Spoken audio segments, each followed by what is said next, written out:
بے شمار بیماریوں کے لیے ہے، میں نے اس کو کئی بار بیان کیا، لیکن آج بطور خاص میں شوگر کے مریضوں کو یہ ٹوٹکا دینا چاہوں گا۔ آپ شوگر کی دوائیاں لیتے رہیے، کوئی حرج نہیں۔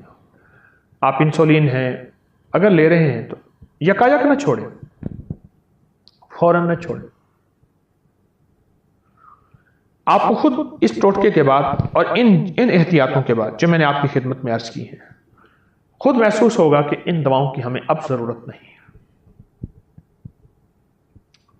اور ان چیزوں کی اب ضرورت نہیں۔ وہ ہے چھلکا اسبگول 2 چمچ، زیتون کا تیل 1 چمچ، 1 کلونجی کی چٹکی، چھوٹی سی چٹکی، صبح شام آپ لے لیجیے۔ اسبگول کا چھلکا 2 چمچ، اسبگول کا چھلکا 2 چمچ، اور زیتون کا تیل 1 چمچ، اور کلونجی 1 چٹکی ملا کے پانی کے ساتھ، دودھ کے ساتھ لے لیجیے صبح شام۔ شوگر کا مریض، اس کے اور بڑے فائدے میں نے بتائے ہوئے ہیں، لیکن شوگر کا مریض جب یہ لے گا پھر اپنے ہاضمے کو دیکھیں، اپنی صحت کو دیکھیں۔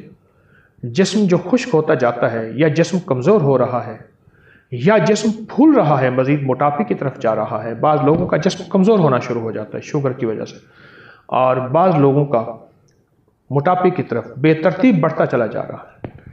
جب یہ چیز ہوگی نا، آپ خود محسوس کریں گے کہ آپ شوگر کے مرض سے نکل رہے ہیں اس دوا کے ساتھ۔ یہ جو دوا دی ہے، آپ شوگر کی بیماری سے نکل رہے ہیں اور شوگر کی تکلیف ختم ہو رہی ہے۔ اس کے میں نے بہت نتائج دیکھے، اس کے بہت کمالات دیکھے، اور اس کی بہت تاثیر دیکھی، اس کی بہت برکت دیکھی۔ میں نے تو لوگوں کو شوگر اور شوگر کی وجہ سے جتنے بھی بھیانک اور سنجیدہ بیماریاں، تکلیفیں تھیں، میں نے تو لوگوں کو ان سے نکلتا دیکھا، اور واقعتاً نکلتا دیکھا، تندرستی کے رازوں کو پاتا دیکھا،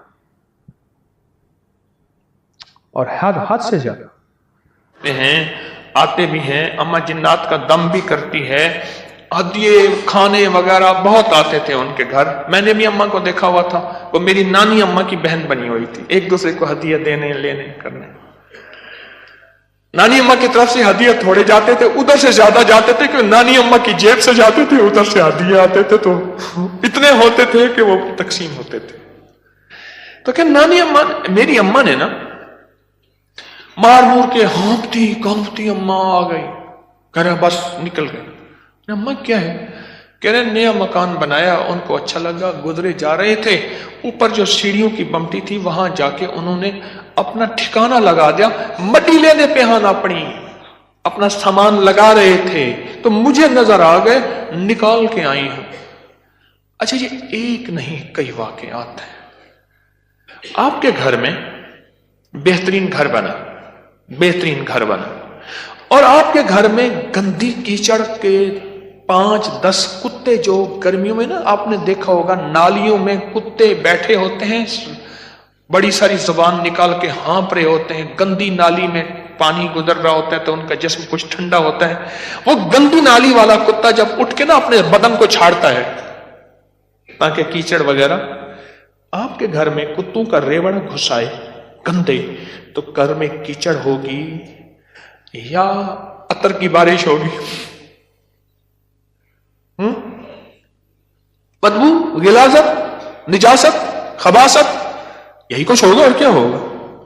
جس گھر میں شیاطین آ جائیں اور شیاطین کا پورا قافلہ آ جائے اور فیملی آ جائے، جو کہ ہر بیت الخلاء میں ہوتی ہے، خبث اور خبائث، مذکر اور مؤنث، مائی اور جوان، ہر بیت الخلاء میں ہوتے ہیں۔ جو جتنا بیت الخلاء کو ٹائلیں لگا دے، لگژری بنا دے، ہمیں دھوکہ ڈال دیا اس ٹائلوں نے اور شیشے نے اور کمکموں نے۔ میرے کملی والے نے فرمایا ہر بیت الخلاء میں فیملی رہتی ہے۔ بھائی میاں بیوی ہوگی تو بچے ہوں گے نا، تو میں فیملی ایسے تو نہیں کہہ رہا۔ خبث اور تو سب سے پہلے تو جنات، شیاطین، دوسرا جو ہوتا ہے، جو روگ لگتا ہے، دوسرا جو روگ لگتا ہے وہ خصوص مزدوروں اور لیبر کا روگ لگتا ہے۔ غور سے سنیے گا، کتابوں میں لکھا ہے اپنے دھوئیں سے اپنے پڑوسی کو تکلیف نہ دو۔ اگر تم نے کوئی مسالہ دار چیزیں، سپائسی چیزیں، لذیذ چیزیں بنائی ہیں اور تمہارے پڑوسی کو یہ قدرت حاصل نہیں تو اس کو تکلیف نہ دو، پانی شوربے میں زیادہ ڈال دو، کچھ اس کو دے دو۔ اور کتابوں میں یہاں تک لکھا ہے کہ پھلوں کے چیزوں کے چھلکوں سے پڑوسی کو تکلیف نہ دو۔ اگر کوئی اچھی اعلیٰ چیزیں کھائی ہیں تو اپنے پڑوسی کے گھر سے دور رکھو، اس بیچارے کو تکلیف ہوگی کہ اللہ میری جیب میں بھی ہوتا میں بھی کھاتا۔ یہ جو غریب لیبر آتی ہے، لیبر تو غریب ہی ہوگی نا، مستری مزدور، ان کی نظر کھا جاتی ہے، ان کی نظر کھا جاتی۔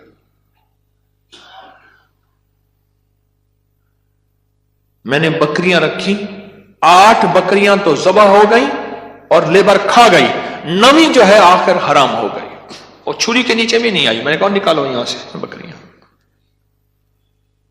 8 تو چھری کے نیچے آئی اور 9ویں جو ہے وہ خود حرام ہو گئی۔ اور تیسری اور آخری چیز، یہ میں آپ کو کہتا نا گھر راس نہیں آیا، یہ میرے پاس بہت واقعات آتے ہیں۔ اس کی نظر ہوتی ہے، لیبر کی ہوتی ہے، اور بعض بندے ایسے ہوتے ہیں، اب تو سائنس ایول آئی اور بیڈ آئی پہ جاؤ، میرا لفظ لکھو سوشل میڈیا پہ، نیٹ پہ، پتہ نہیں کہاں، فیس بک پہ، ایول آئی بیڈ آئی۔ اب تو پوری دنیا کی سائنس نظر بد پہ پاگل ہو چکی ہے۔ پہلے کہتے تھے یہ ان کی قصے کہانیاں ہیں، ارے میرے کملی والے نے فرمایا، اور سائنس اس کی ریسرچ کو کہے سچ نہیں ہے تو ہو کیسے سکتا ہے؟ ہو کیسے سکتا ہے؟ حضرت علی کرم اللہ وجہہ کے فرامین بہت زیادہ نظر بد پہ، حسنین کریمین کے فرمان بہت زیادہ، آل رسول اصحاب رسول کے فرمان بہت زیادہ، واقعات بہت زیادہ، تجربات بہت زیادہ۔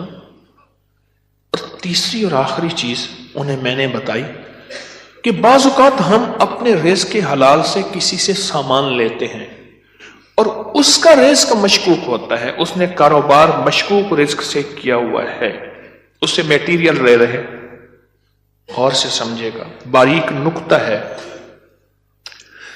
ہم نے اس سے جو میٹیریل دیا وہ رزق مشکوک ہے اس کا۔ اس کی دلیل میں دیتا ہوں آپ کو، میں ایک بات کہا کرتا ہوں، آپ نے شاید سنی ہوگی کہ اگر میں محسوس کرتا ہوں میرا رزق مشکوک ہے تو اس مشکوک رزق سے کبھی روزے نہ رکھنا۔ میں آپ کو اکثر عرض کرتا ہوں، کسی ایسے بندے سے جس کا رزق طیب طاہر حلال ہے اس سے ادھار لے لے، ٹھیک ہے، اس سے ادھار لے کر جس کا رزق طیب طاہر اور حلال ہے اس سے روزے رکھ اور اپنے پیسوں میں سے وہ ادھار چکا دے، رزق کا اثر ہوتا ہے۔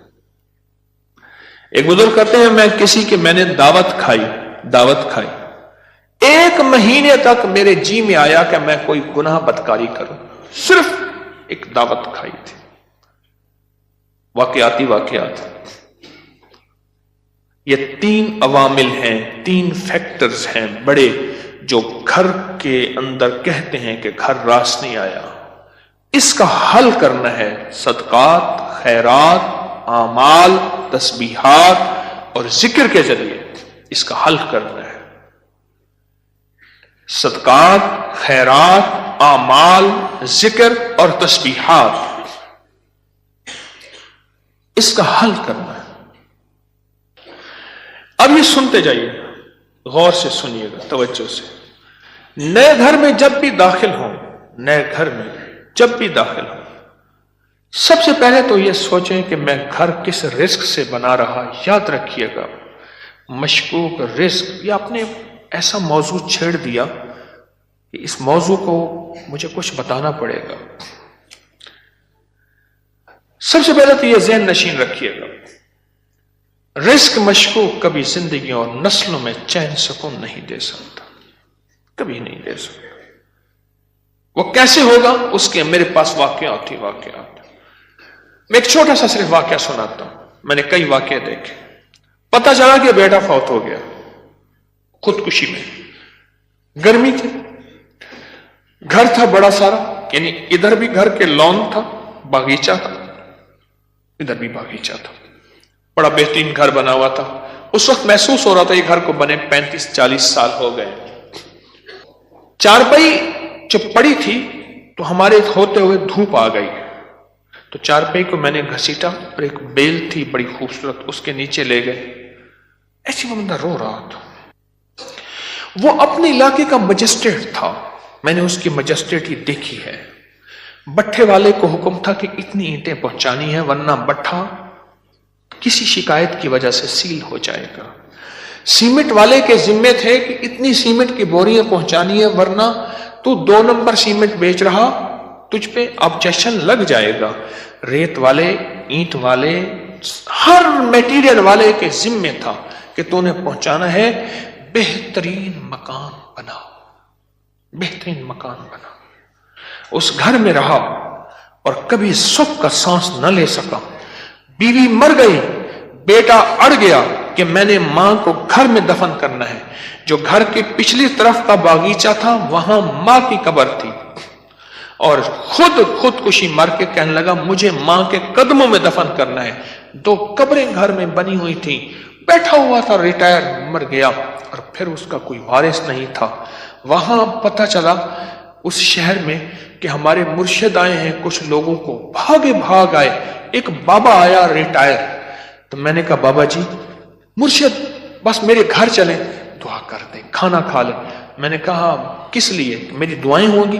میں نے کہا ایک چیز پہ دعا دوں گا کہ اس بابے کی آپ نے خدمت کرنی ہے، تو خود بھی بابا ہے، اس کی خدمت کرنی ہے، اور اس بابے کی موت تک وہ بزرگ بابا وہ بھی زندہ ہے، اس کی خدمت کرتا رہا اور وہ دعائیں دیتا رہا۔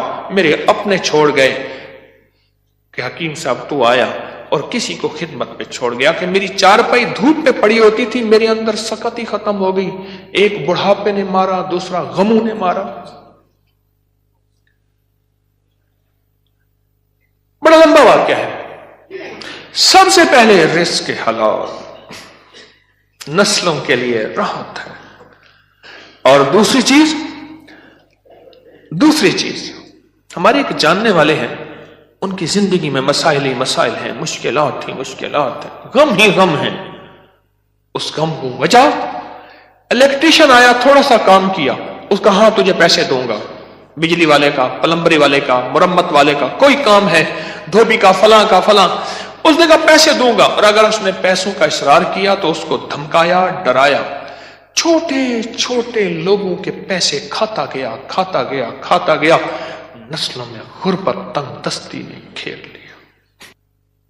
اب مجھ سے اعمال پوچھتے ہیں، اور رزق وہ ہوا جو کالا ہوا، دھن کالا ہوا، اور جس میں غریبوں کی آہیں ہوئیں، تو میں کتنے اعمال کر کے اس گھر میں کیسے سکون پائے گا؟ مجھے بتا تو صحیح۔ اس کی مثال پتہ ہے کیا ہے؟ خنزیر کو بڑے خوش و خضوع سے لٹا کے کہتا ہے بسم اللہ اللہ اکبر، تو خنزیر حلال ہو جائے گا۔ کتے کو لٹا کے تو کہیں بسم اللہ اللہ اکبر، چھری بھی تیز ہو، قبلہ رخ بھی ہو، باوضو بھی ہو، اور تکبیر بھی پوری پڑھ، تو کتا حلال ہو جائے گا؟ خنزیر حلال ہو جائے گا؟ نہیں ہوگا۔ کوئی بات نہیں، گھر چھوٹا ہے، کوئی حرج نہیں۔